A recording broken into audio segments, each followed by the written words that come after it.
नमस्कार साथियों, एक बार फिर से आप सभी का बहुत बहुत स्वागत है लोदाई क्लासेस के बीए प्लेटफॉर्म पर। बीए सेकेंड ईयर के अंतर्गत पॉलिटिकल साइंस में आज हम चर्चा करने जा रहे हैं पाश्चात्य राजनीतिक विचारक, दैट मींस की वेस्टर्न पॉलिटिकल थिंकर्स वाले सब्जेक्ट के मॉडल पेपर पर। मॉडल पेपर 2024 के लिए क्लियर है। तो 2024 के एग्जाम में जहां से मैक्सिमम क्वेश्चन आ सकते हैं, ऐसे 15 आईएमपी क्वेश्चन, जितने भी इंपॉर्टेंट क्वेश्चन हो सकते हैं 15 क्वेश्चन मैं आप लोगों के लिए लेकर के आया हूं, जो आपके एग्जाम के दृष्टिकोण से सबसे ज्यादा इंपॉर्टेंट होने जा रहे हैं।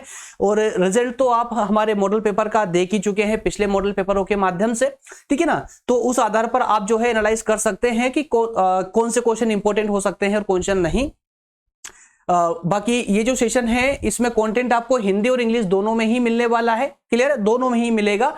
चलिए शुरू करते हैं अपना आज का सेशन। यदि आप नए छात्र हैं तो मैं थोड़ा सा आप लोगों को हमारे बारे में परिचय दे दूं, और बेसिकली मेरे बारे में नहीं बल्कि क्लास के बारे में। और क्लास में विशेष रूप से ये कि इसकी आंसर शीट जो है आप डाउनलोड कर पाएंगे बहुत जल्दी। मैं इसकी आंसर शीट इसके डिस्क्रिप्शन में अवेलेबल करवा दूंगा, ठीक है, तो वहां से डाउनलोड करवा पाएंगे। और बेसिकली यदि डाउनलोड नहीं भी कर पाते हैं या मैं अभी अवेलेबल नहीं करवा पाता हूं और आपके एग्जाम अभी आ चुके हैं, तो आपको आंसर कैसे निकालना है वो भी मैं सेशन के लास्ट में बताने वाला हूं।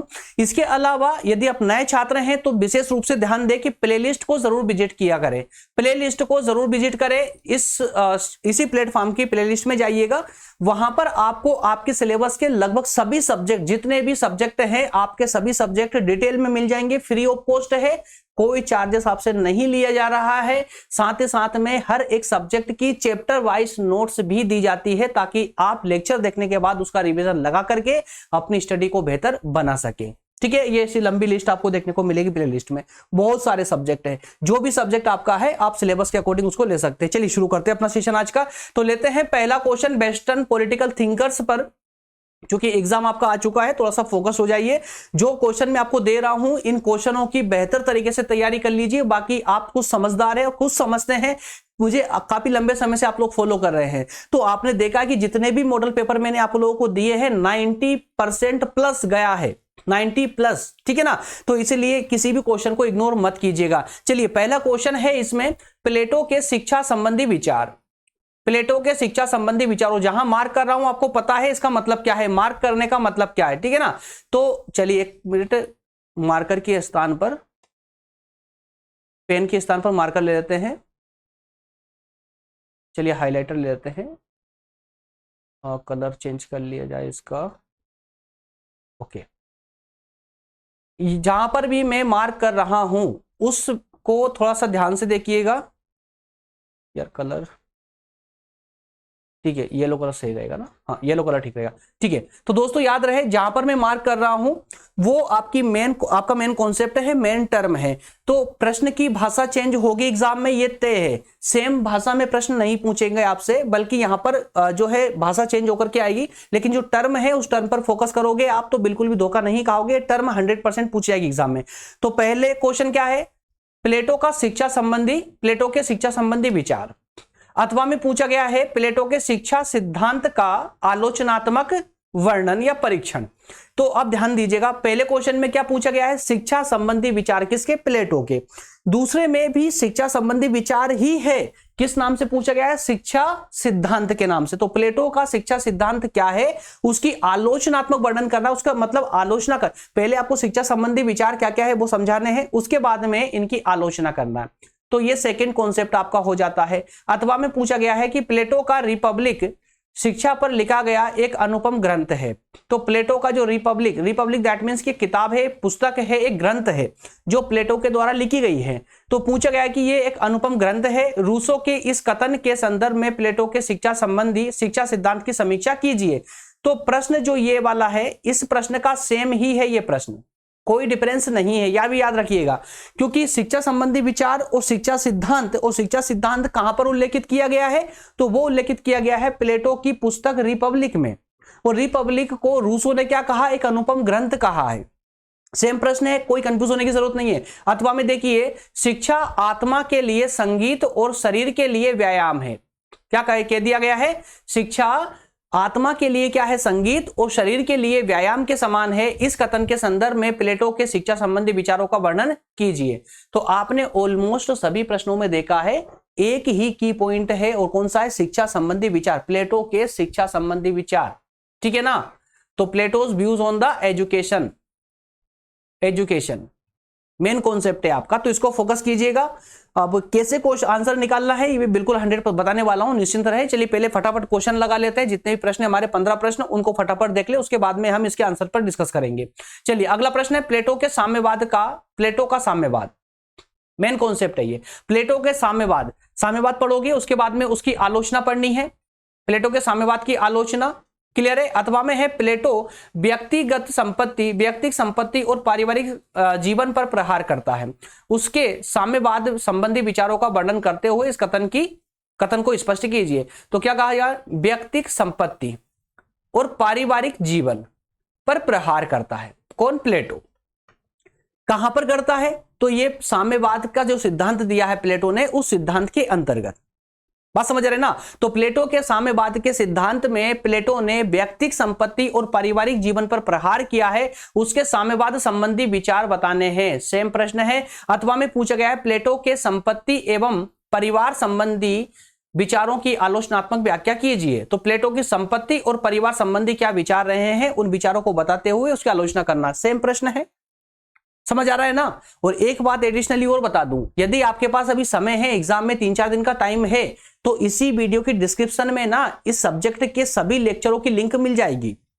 वेस्टर्न पॉलिटिकल थिंकर्स के नाम से लेक्चर लिंक के नाम से मिलेगी आपको, वहां पर क्लिक करोगे ना तो ये सब कुछ पढ़ा चुका हूं मैं, ये पूरा सब्जेक्ट पढ़ा चुका हूं। यदि आप चाहे तो विस्तार से इसको फ्री ऑफ कॉस्ट ही पढ़ सकते हो, ठीक है। चलिए अगला प्रश्न लेते हैं। प्रश्न नंबर 3 है प्लेटो के आदर्श राज्य की अवधारणा, मेन कॉन्सेप्ट, सबसे मेन कॉन्सेप्ट आदर्श राज्य की अवधारणा किसके द्वारा? प्लेटो के द्वारा।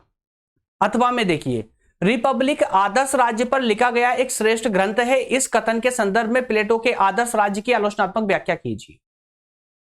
आगे सेम क्या हो रहा है? सिर्फ भाषा परिवर्तित हो रही है, और जो कॉन्सेप्ट है मेन, आपका मेन कॉन्सेप्ट पे यदि आपने फोकस किया तो आपकी गाड़ी बिल्कुल सही दिशा में चलेगी, बिल्कुल भी नहीं डगमगाओगे आप। दरअसल होता यही है, एग्जाम में हम क्वेश्चन को पढ़ते ही आंसर राइटिंग करने बैठते हैं, लेकिन लिखना कुछ और होता है, लिखते कुछ और चले जाते हैं, और फिर हम सोचते हैं क्या नंबर बहुत अच्छे मिलेंगे, क्यों? क्योंकि बहुत अच्छा लिख कर क्या है, और आखिर में क्या होता है? नंबर ना के बराबर मिलते हैं। उसका पीछे रीजन यही है कि हम एग्जाम सेंटर में जो क्वेश्चन पेपर हमें मिलता है उसके क्वेश्चन हम ठीक से समझ नहीं पाते, और क्वेश्चन की जो मेन कॉन्सेप्ट होता है उसको समझ नहीं पाते कि क्वेश्चन डिमांड क्या कर रहा है, डिमांड के अनुसार हम सप्लाई नहीं दे पाते आंसर की, इसीलिए प्रॉब्लम आती है। देखिए अथवा में प्लेटो के आदर्श राज्य की प्रमुख विशेषताओं को बताते हुए या वर्णन करते हुए क्या ऐसा राज्य व्यवहारिक है, यह बताना है आपको। कैसा राज्य व्यवहारिक है जैसा प्लेटो ने बताया है, प्लेटो के अनुसार बताए गए आदर्श राज्य जो बताया गया है प्लेटो ने, क्या ऐसा आदर्श राज्य व्यवहारिक होगा, क्या पॉसिबल होगा वर्तमान समय में, यह बताना है, इसकी विशेषताओं को बताना है। 3 कॉन्सेप्ट हो चुके हैं आपके, ठीक है। चलिए अगला प्रश्न लेते हैं, प्रश्न नंबर 4 लेते हैं, अरस्तु के राज्य संबंधी विचार। अब यहां कंफ्यूज मत होइएगा, प्लेटो के राज्य संबंधी विचार अलग है, अरस्तु के राज्य संबंधी विचार अलग है। इसमें चूंकि इस पूरे सेशन में हमें सभी पॉलिटिकल थिंकर्स को लेना है जो वेस्टर्न के हैं, पश्चिम के हैं, यूरोप के हैं, ठीक है ना। तो अरस्तु के राज्य संबंधी विचार और इन विचारों का आलोचनात्मक वर्णन, 2 कॉन्सेप्ट हो गए आपके। अथवा में है राज्य का जन्म जीवन की आवश्यकता की पूर्ति के लिए हुआ है। क्या कहा जा रहा है? राज्य का जो जन्म हुआ है वो जीवन की आवश्यकता की पूर्ति के लिए हुआ है, किंतु यह जीवन को उन्नत बनाने के लिए कायम है, विवेचना करें। तो यहां पर भी आपको अरस्तु के द्वारा राज्य के संबंध में जो विचार प्रस्तुत किए गए हैं उन्हीं विचारों को रखना है। बात समझ आ रही? तो ऐसे क्वेश्चन को एनालाइज करना सीखिए, क्वेश्चन एनालाइज करना सीख गए तो आपका काम बहुत आसान हो जाता है। अथवा में है राज्य की उत्पत्ति, प्रकृति और उद्देश्य के संबंध में अरस्तु के विचारों का वर्णन करें। तो ध्यान दीजिए ना यार, यहां पहले प्रश्न में हमने स्पष्ट रूप से पूरी जो मेन कॉन्सेप्ट था, मेन टर्म थी, उसी की बात कर ली, राज्य संबंधी विचार। तो राज्य संबंधी विचार में जब अरस्तु ने राज्य की उत्पत्ति के बारे में बताया होगा, राज्य की प्रकृति के बारे में भी बताया होगा, राज्य के उद्देश्य के बारे में बताया होगा, राज्य के कार्यों के बारे में बताया होगा, सब कुछ राज्य के बारे में जितने भी पक्ष हैं सारे पक्ष रखे होंगे उनने।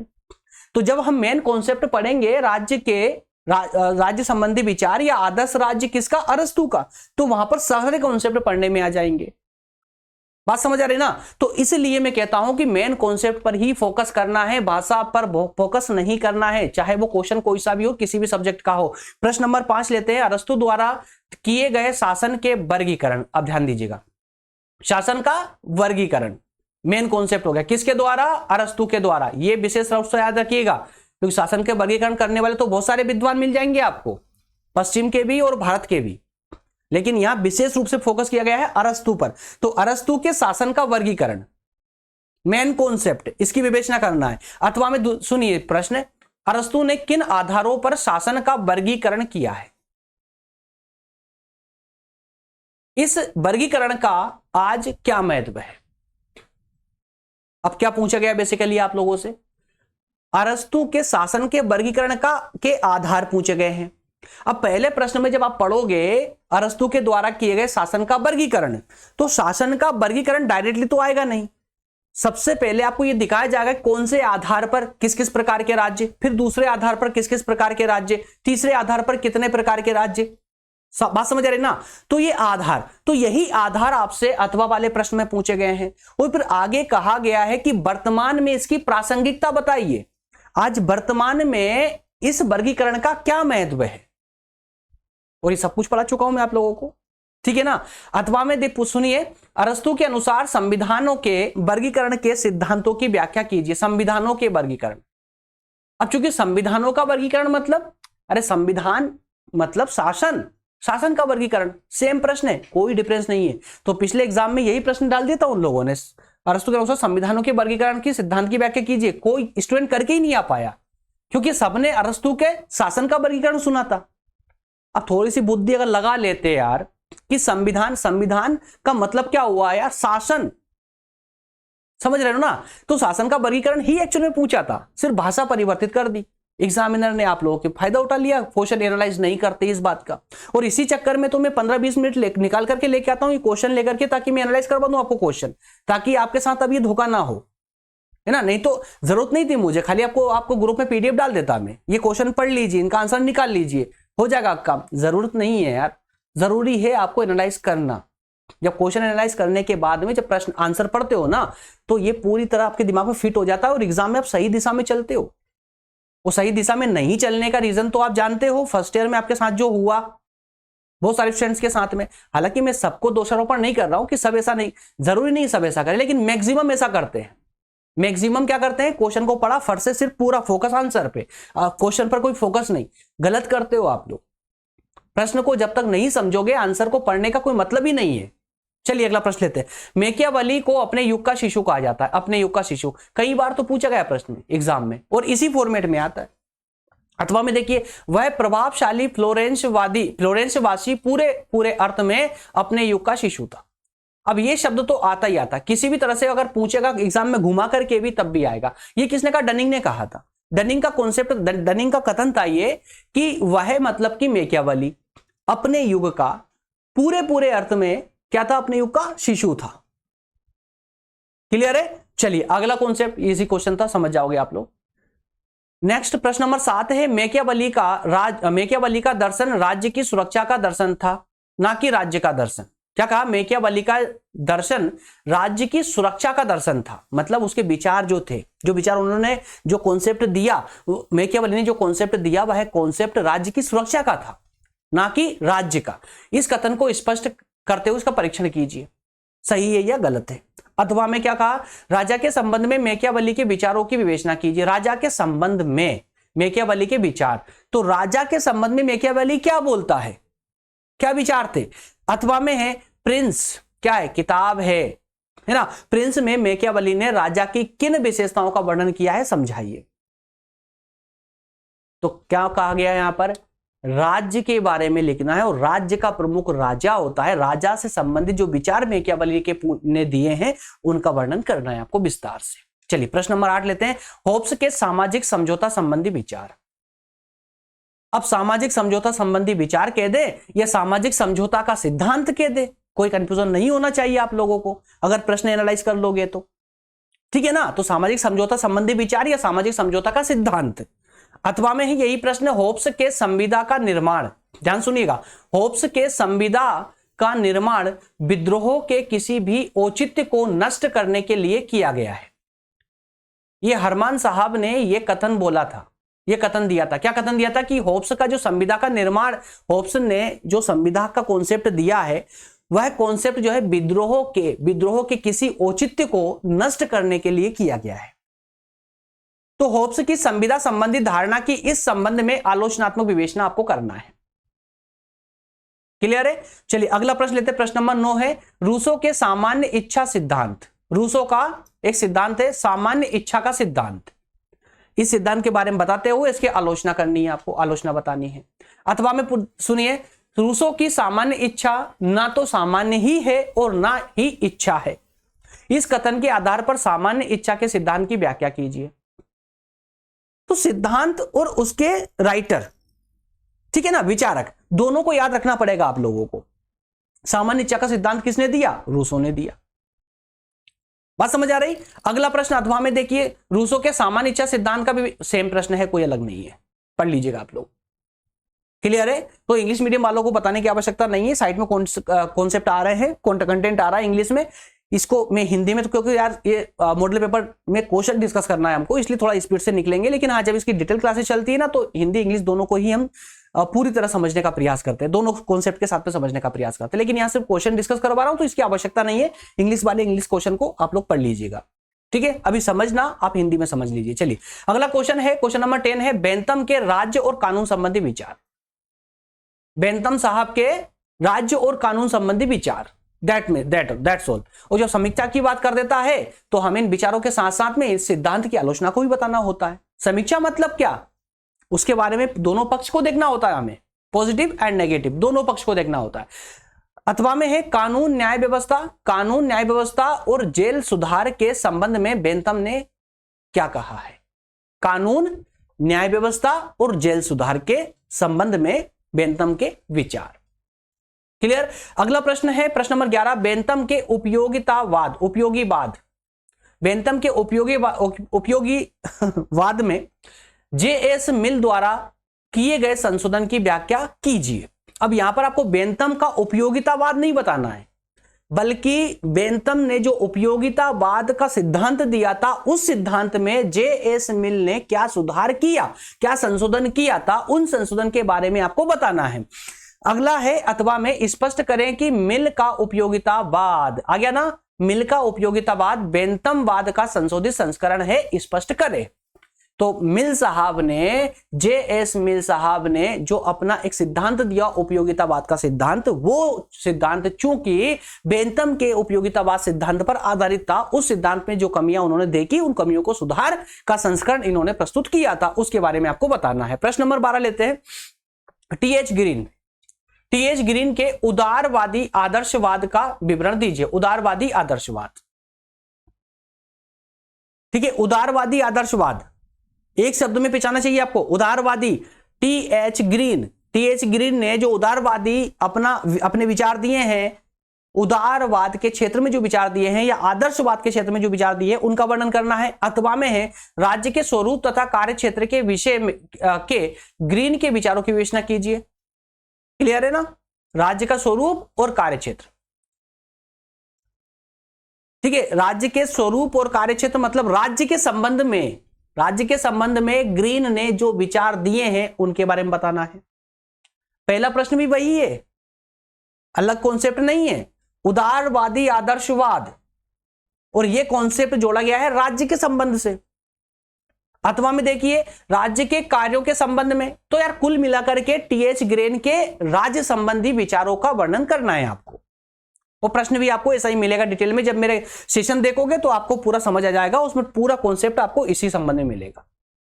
ठीक है, अगला प्रश्न है, ये प्रश्न इसलिए भी डिस्कस करवा रहा हूं क्योंकि जिस तरह से एग्जाम में चेंज होकर के घुमा करके आपसे पूछा जाता है और आप लोग कंफ्यूज हो जाते हो, इसलिए क्वेश्चन को ध्यान से देख लीजिए एक बार। अगला प्रश्न है मार्क्स द्वारा प्रतिपादित इतिहास में आर्थिक व्याख्या का विवेचन कीजिए। मार्क्स ने इतिहास में प्रतिपादित किया क्या? आर्थिक व्याख्या, उसका वर्णन करना है। इसके अलावा मार्क्स द्वारा दी गई इतिहास की आर्थिक व्याख्या का सिद्धांत, इस पूरा सिद्धांत का नाम आपको याद रखना होगा। इतिहास की आर्थिक व्याख्या का सिद्धांत किसने दिया था? कार्ल मार्क्स ने दिया था। उसके बारे में आपको बताना है। अगला प्रश्न लेते हैं। प्रश्न नंबर 14 है, मार्क्स के वर्ग संघर्ष का सिद्धांत। वर्ग संघर्ष का सिद्धांत ये सिर्फ मार्क्स ने दिया, कार्ल मार्क्स ने दिया था। वर्ग संघर्ष का सिद्धांत ये बताना है आपको, संभवतः आप लोगों ने कई बार पढ़ा होगा इसको। मानव जाति का इतिहास वर्ग संघर्ष का इतिहास है, व्याख्या कीजिए। तो कंफ्यूज नहीं होना है दोस्तों, सेम प्रश्न है, ठीक है। मानव का जो इतिहास रहा है वो दो या दो से ज्यादा वर्गों के संघर्ष का इतिहास रहा है, यही आपको बताना है। और चूंकि लोगों, व्यक्ति या मानव के इतिहास, जो संघर्ष का इतिहास रहा है, उसी इतिहास के बारे में यहां मार्क्स ने वर्ग संघर्ष के सिद्धांत में बताया है, उल्लेखित किया है इसको। चलिए अगला प्रश्न और आखिरी प्रश्न है 15 प्रश्न वाली सीरीज का। संप्रभुता और संपत्ति के संबंध में लास्की के विचारों की विवेचना कीजिए। किसके संबंध में? संप्रभुता और संपत्ति के संबंध में। तो लास्की के संप्रभुता और संपत्ति संबंधी विचार बताने हैं आपको। अथवा में पूछा जा रहा है कि स्वतंत्रता, अधिकार और समानता संबंधी लास्की के विचार, और अथवा में जाइए लास्की के राजनीतिक विचार, और अथवा में जाइए तो राजनीतिक दर्शन तथा लास्की के महत्वपूर्ण विचारों का आलोचनात्मक वर्णन। और कुल मिलाकर के अगर एक ही कॉन्सेप्ट की हम बात करें तो लास्की के राजनीतिक विचार क्या है? लास्की के राजनीतिक विचारों का वर्णन करें। और इस राजनीतिक विचारों के अंतर्गत संप्रभुता के विचार भी आ जाएंगे, संपत्ति के विचार भी आ जाएंगे, स्वतंत्रता, अधिकार, समानता संबंधी विचार भी आ जाएंगे, राजनीतिक दर्शन भी हो जाएंगे, और उनके महत्वपूर्ण जो आलोचनात्मक वर्णन किया गया वो भी आ जाएगा। सारी प्रश्नों की डिटेल आपको कहां मिलेगी? लास्की के राजनीतिक विचारों के अंतर्गत, पॉलिटिकल व्यूज के अंतर्गत। क्लियर है? चलिए ये 15 प्रश्न तो आप जो है ना एग्जाम देने ही मत जाइएगा, अगर इनमें से एक भी क्वेश्चन छूट गया तो, ये मैं आपसे स्पष्टता बोल रहा हूं। एग्जाम छोड़ देना लेकिन ये क्वेश्चन मत छोड़ना इसमें से। अगर आप अच्छे नंबरों की प्राप्ति चाहते हैं तो 15 प्रश्नों में से एक भी प्रश्न, एक भी कॉन्सेप्ट छूटना नहीं चाहिए। इसके अलावा 10 सिर्फ टर्म दे रहा हूं आपको, एक एक सिंगल कॉन्सेप्ट दे रहा हूं। सिंगल कॉन्सेप्ट क्या है? एक है प्लेटो का न्याय सिद्धांत, इसको देख लीजिएगा। उसके बाद है अरस्तु का क्रांति के कारण, अरस्तु ने क्रांति के पीछे क्या कारण बताए हैं वो कारण देख लीजिएगा। इसके अलावा मैकियावेली के नैतिकता एवं धर्म संबंधी विचार, मैकियावेली के नैतिकता और धर्म संबंधी विचार क्या थे। लॉक के प्राकृतिक अधिकारों के का सिद्धांत, प्राकृतिक अधिकार का सिद्धांत या प्राकृतिक अधिकार के विचार। प्रश्न नंबर 5 में है रूसो का सामाजिक समझौता का सिद्धांत। प्रश्न नंबर 6 में है बेंथम के सुख दुख का वर्गीकरण। 8 में है हीगल का द्वंद्ववाद, ठीक है ना। चलिए 3 कॉन्सेप्ट और देख लीजिए। ग्रीन के स्वतंत्रता के क्या लक्षण है? ग्रीन के अनुसार स्वतंत्रता संबंधी विचार, वैज्ञानिक समाजवाद की अवधारणा, और लास्ट है मार्क्सवाद को लेनिन की क्या देन है। मार्क्सवाद को लेनिन की क्या देन है, इसके बारे में आपको बताना है। ये 10 मेन टर्म है आपकी। चलिए यहां पर होता है हमारा सेशन कंप्लीट। अब थोड़ा सा ध्यान सुनिए, इसके क्वेश्चन के आंसर के बारे में हम थोड़ा सा डिस्कस कर ले, क्योंकि मैक्सिमम आप लोगों की कमेंट यही रहती है कि सर इसके आंसर शीट दे दीजिए। तो आंसर शीट देने में मुझे कोई आपत्ति नहीं है, मैं तो यूट्यूब पर हूं इसलिए ताकि आप लोगों की मैक्सिमम ज्यादा से ज्यादा हेल्प कर पाऊं। लेकिन जब मेरे बस से कोई चीज बाहर हो जाती है तो मैं संभवतः इतना नहीं कर पाता। सुनिए ध्यान से।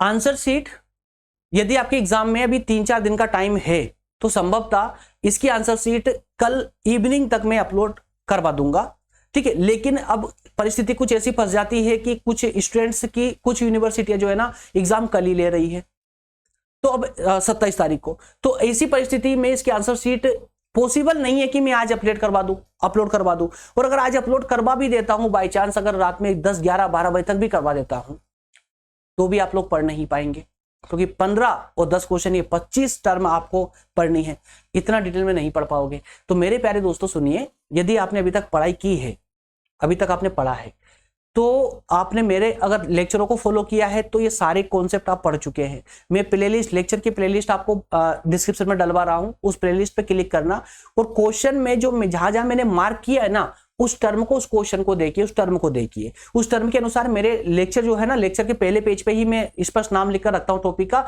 उस टॉपिक को सर्च कीजिए, वो आपको मिल जाए तो उस टॉपिक को कवर कर ले, कंप्लीट कर ले। इसके अलावा ऑल लेक्चर की पीडीएफ जो है ना, वो भी मैं इसी डिस्क्रिप्शन में डलवा दूंगा। उस पीडीएफ में देखिए, वहां पर मैच कीजिए, वहां से आप उसका आंसर निकाल सकते हैं। इसके अलावा थोड़ा बहुत बुद्धि का, अपनी बुद्धि का भी प्रयोग करना पड़ेगा। सब कुछ पूरी तरह मुझ पर निर्भर मत होइएगा आप लोग, है ना। थोड़ा सा मैं रास्ता बता रहा हूं, आप लोग थोड़ा उसमें एनालाइज करें कि आप कैसे कर सकते हैं। एक तरीका तो मेरे लेक्चरों की, सब कंप्लीट लेक्चरों के लिंक मैं आपको प्रोवाइड करूंगा, वहां से निकाल लीजिएगा।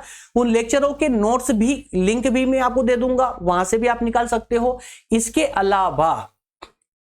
अलावा आंसर शीट अगर नहीं मिल पा रही है अभी, तो क्या करना है, तो आपके पास अगर मान लो आप लेक्चर में नहीं आना चाहते हो, मेरे पीडीएफ में नहीं आना चाहते हो, तो आप क्या करोगे, आप अपनी बुक में जाइए। बुक में इस कॉन्सेप्ट, जो कॉन्सेप्ट मैं दे रहा हूं, हर एक प्रश्न के जो कॉन्सेप्ट दिए, जहां मार्क किया है, उस कॉन्सेप्ट को सर्च कीजिए अपनी किताब में। जहां पर भी कॉन्सेप्ट मिले, उस कॉन्सेप्ट को उतना ही लेना है बस, पूरे प्रश्न पर नहीं जाना। प्रश्न की भाषा सेम टू सेम प्रश्न को सर्च मत करना, सिर्फ प्रश्न पे जहां मैंने मार्क किया है उस कॉन्सेप्ट को सर्च करना, किताब में आसानी से मिल जाएगा।